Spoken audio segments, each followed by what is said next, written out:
The desert didn't know mercy. It burned gold by day and froze bone blue by night, a place that stripped folks down to whatever truths they'd been hiding under their skin. Behind the saloon, where horse dung dried beside broken whiskey bottles, a girl no older than 17 sat curled in a rust-bitten dog cage, her dress torn, her lips split, and her pride bleeding invisible down her chin. Etta Mae Calloway didn't cry. Not when the sheriff shoved her in here. Not when the sun blistered her scalp, or the saloon girls peeked through their painted shutters and whispered her name like a warning. She'd learned long ago that tears were currency, and she was flat broke. They said she tried to trap a man with another's name. Came the hiss of a voice. Agnes Teller, with her bent back and sharper tongue. June Calloway was the one promised to Boone.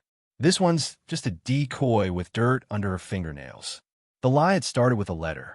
One that June, her older sister, wrote in haste and sealed with someone else's dreams. A mail-order proposal answered with a flattering portrait, an eager tone, and not a whisper of Etta's name. When they'd arrived in Mercy Hollow and June laid eyes on the man, a wide-framed, broad-bellied rancher with 5 young uns clinging like burrs, she turned on her heel and vanished before sundown. Etta had begged her to stay. She'd stood at the edge of the depot platform, holding both her sister's hands like reins on a runaway horse. You wrote to him. You promised. June shook her off. I didn't promise to be poor forever. I didn't know he'd be like that. She glanced toward the waiting wagon, where the Boone children stared through dust with hollowed eyes. You're better at surviving nothing. Make yourself useful. Then she was gone. By morning, the sheriff had a badge full of suspicion and a town half wild with gossip. 1 girl, 2 names, and a vanished bride. Now Etta sat with her back pressed to the cage bars, feeling each breeze like a blade across her skin. She hadn't eaten since yesterday. Her tongue was dry as cotton lint, and her pride, though stubborn, was starting to rot. She didn't lift her head when the wagon rolled into town, creaking like old bones. The hooves of the mule were slow and heavy, dragging shadows through the red dirt. Bram Boone stepped down, his boots sinking into the dust like anchors. He was a man most folks didn't meet the eyes of, not because of fear but pity. He had the shape of a man built for softness, but life had carved too much out of him. Widower, father of 5, rancher on cursed land. He moved through town with purpose, eyes low, the way men walk when they've buried too many things behind their ribs. And yet he stopped, right there in front of the cage. Etta didn't stir. She thought if she stayed still long enough, maybe the wind would carry her bones off piece by piece. He crouched, let out a low breath like he was settling into something heavier than silence. You got a name, girl? Her eyelids flicked, but she didn't answer. She hadn't used her voice in hours. Maybe it had packed up and gone after June. He studied her a while longer, not the way the townsfolk did, with suspicion or disgust, but like a man trying to remember a song he used to hum in better weather. You ain't her, he said finally. Not a question, just the truth laying itself bare between them. She was taller, meaner too. Etta looked away. Don't reckon it matters none, he added. Still ain't right what they done. Caging folks like animals. His voice wasn't sweet, but it held something softer than pity, something steadier. From the boardwalk, Sheriff Holt squinted at the two of them, his jaw working tobacco like it owed him rent. You fixin' to adopt her, Boone, he called. Bram stood, dusted off his coat. Don't know. Maybe I need another mouth to feed. Ain't like the house is quiet anyway. Laughter trickled from the saloon porch. Agnes Teller crossed her arms. You already got 5 mouths too many. That girl's nothing but trouble. Her sister lied, and now she's squatting in her place like a snake in a dress. Etta closed her eyes. Bram didn't answer. He disappeared into the sheriff's office. 10 minutes later, the cage door creaked open. Etta didn't move. Come on, Bram said, before they changed their mind. Her legs wouldn't obey. He crouched again. Ain't nobody gonna carry you but me, and I ain't a skin twice. He reached in, not roughly, not gently either, and slid his arms under her. She was lighter than he expected, all bone and silence and shaking breath.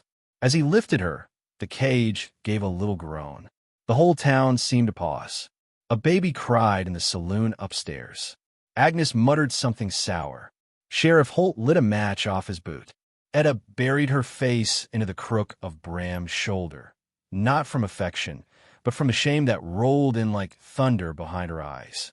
He walked slow, deliberate, through the street, past the wagons, past the whisperers.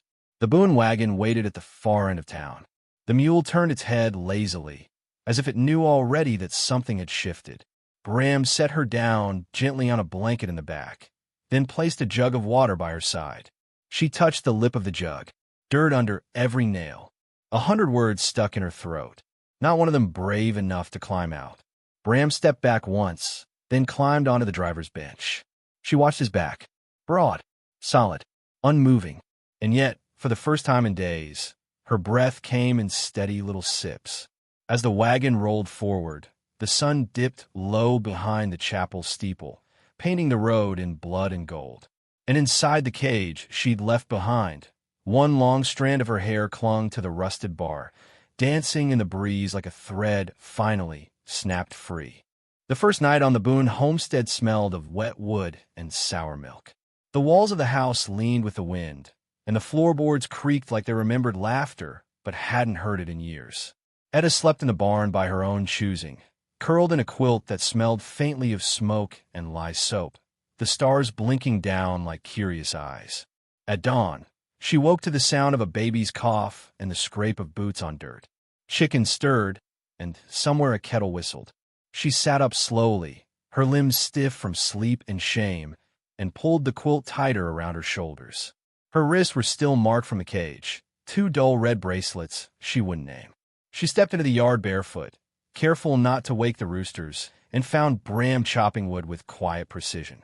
Each swing of the axe landed like a question he didn't want answered. "You hungry?" he asked without turning. She nodded once, then realized he couldn't see that. A little. He didn't smile, just gestured toward the porch. Biscuits on the table. They're hard as bricks, but they'll keep your stomach from gnawing through itself. Inside, 5 children watched her like deer watching thunder. The oldest, a boy of maybe 12, narrowed his eyes and said nothing. A girl with sunburnt cheeks peeked from behind the baby cradle, holding a rag doll by its neck. None of them spoke. Etta didn't blame them. She sat at the edge of the table and picked at a biscuit until it crumbled, then quietly left the rest behind. She didn't belong in their kitchen, didn't belong in any room built with love. She swept the porch, fed the chickens, hauled water that wasn't hers to touch. She moved like a ghost with calloused hands. Days stretched like old rope. The town didn't come near her now, not with Bram's name wrapped around her like a borrowed coat, but she still felt the weight of their eyes from a distance. She didn't go into Mercy Hollow, and no one asked her to.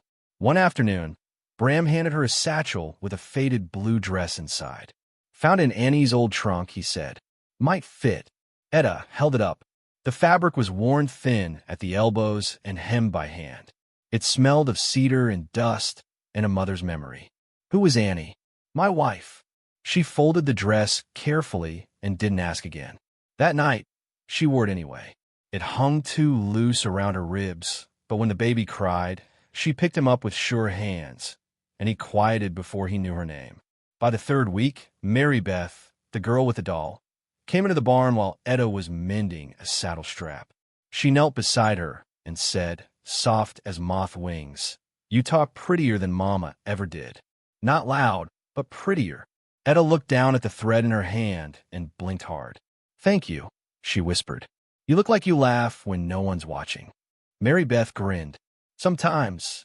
The other children came slowly after that, one by one, like wild things testing the wind. They didn't ask who she was. They didn't ask if she was staying. They just handed her broken toys and bruised apples and sat near her like they'd always done it. One evening, as the sun bled out behind the barn, Bram found her washing clothes by hand, sleeves rolled to the elbows, arms slick with soap and silence. "You fix things quiet," he said, "even the broken things." She glanced at him, unsure if it was praise or warning. "I guess I know how they feel." They stood there a moment, both holding something too fragile to name. Then the storm came.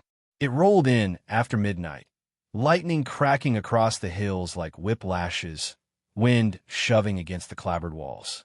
The barn groaned under the weight of it. Etta woke to the smell of smoke before she heard the screams. She ran barefoot, dress tangled around her knees. The barn was already half lit with flame, dry hay curling into fire tongues. The mule kicked and shrieked. The chickens scattered like sparks. She didn't think. She dove through the open stall, grabbed the smallest child, Caleb, still in his nightshirt, and held him tight against her chest as she stumbled out. Bram was dragging water barrels, shouting names into the wind. The children cried from the porch. The flames licked higher. Etta turned back. Bram grabbed her wrist. "Don't. There's still another," she breathed. He let go. She ran again, into the fire this time. Smoke coiled down her throat. The mule thrashed in its pen. The roof groaned. She found the girl, Ella, the quiet middle one, curled beneath a trough, coughing, her cheeks streaked with ash. Etta lifted her and ran, vision swimming, lungs caving in. They made it just as the rafters collapsed behind them. The barn died in a howl of sparks. Afterward, Bram knelt beside her in the dirt, brushing the hair from her soot-caked face with a hand that trembled at the edge of control. The children circled them like survivors of some forgotten war. "You went back," he said. She nodded. She was afraid. "So were you." She shrugged. Didn't matter. For a long while, there were no words. Just wind and smoke and the smell of burned rope. By morning, the sun rose clean and indifferent, casting light on the ruin of wood and memory. The barn would need rebuilding. The fence, too, but the house had held. Inside the kitchen, Etta placed a loaf of bread on the table, her hands bandaged but steady. The children gathered without needing to be called. Bram came in last, holding something wrapped in a cloth. He laid it on the table, a simple gold ring with a dent in the band. He didn't hand it to her, just unwrapped it and said, "You ain't gotta wear it, but the kids already call you Ma." Etta stared at the ring for a long time. She didn't reach for it. Instead, she placed her fingers lightly over his and whispered, "If I do, it won't be because I owe you." His eyes met hers. "I know." The room held its breath. And then, behind them, Mary Beth whispered to her doll, "Told you she was staying."